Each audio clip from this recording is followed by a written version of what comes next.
Assalamualaikum viewers, how are you? Hope you all are fine. Today our topic is overlapping set Venn diagram. आज हम सीखने जा रहे हैं कि हम Venn diagram के थ्रू ओवरलैपिंग सेट को कैसे डिफाइन करेंगे। जैसे कि मैंने आपको अपनी पिछली वीडियो में ओवरलैपिंग सेट के बारे में बहुत ही क्लियर और अच्छी डेफिनेशन बता दी थी और वहां पर आपका कॉन्सेप्ट क्लियर करवा दिया था। तो इस वीडियो में आपको मैं जो है ना ओवरलैपिंग सेट की डेफिनेशन नहीं बताऊंगी। अब यहाँ पर हम सिर्फ वेन डायग्राम को ही डिफाइन करेंगे, ठीक है, कि हम कैसे ओवरलैपिंग सेट को एक वेन डायग्राम में बता सकते हैं। अगर आपने वो मेरी वीडियोस नहीं देखी तो अभी जाके आप देख सकते हैं।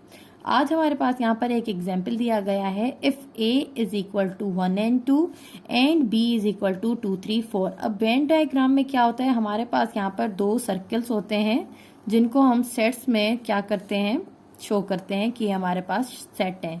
अब यहाँ पर हमारे पास जैसे दो सेट्स गिवन है, सेट ए भी गिवन है और सेट बी भी गिवन है, तो ये इसको हम कहेंगे कि ये हमारे पास सेट ए है और इसको हम कहेंगे कि ये हमारे पास सेट बी है।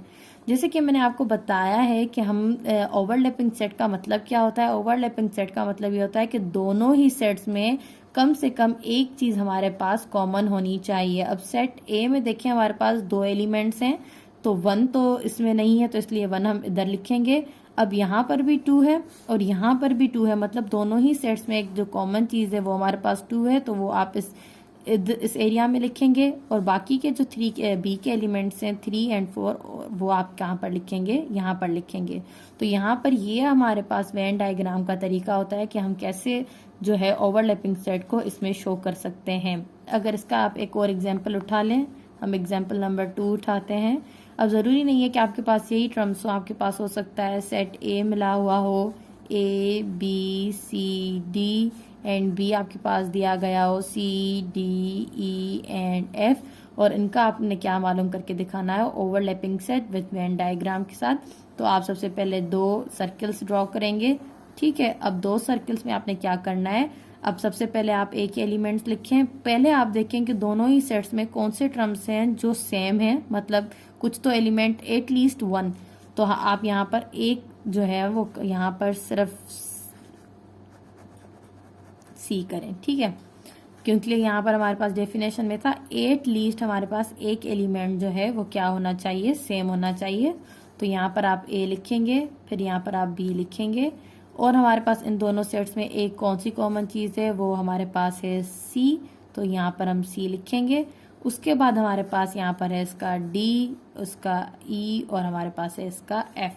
तो ये हमारे पास सेट ए आ गया और ये हमारे पास सेट बी आ गया। तो यहाँ पर हमने आज वेन डायग्राम के थ्रू ओवरलैपिंग सेट को डिफाइन किया है कि मतलब इन दोनों सेट्स में से एटलीस्ट 1 मेंबर यहाँ पर क्या है, सेम है, और अगर बाकी जो सेम नहीं है तो वो अपने सेट में वैसे के वैसे ही रहेंगे, उनको हम और कुछ नहीं करेंगे।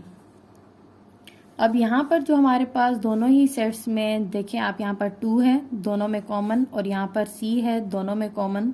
तो अब लास्ट में आपको शो करने के लिए कि यहाँ पर हम कौन सा सेट डिफाइन कर रहे हैं, कि हम यहाँ पर ओवरलैपिंग सेट डिफाइन कर रहे हैं, तो यहाँ पर आप 2 को कोई भी कलर देंगे, यहाँ पर फिल कर, यहाँ पर आप इनको कलर करेंगे, ठीक है। और यहाँ पर जैसे सी है इन दोनों सेट के बीच में कॉमन, तो यहाँ पर भी आप इसको फिल करेंगे। यहाँ पर ये शो करेगा कि ये हमारे पास क्या है, ओवरलैपिंग सेट है। यहाँ पर एटलीस्ट यहाँ पर एक जो है एलिमेंट है वो दोनों सेट्स में कॉमन है।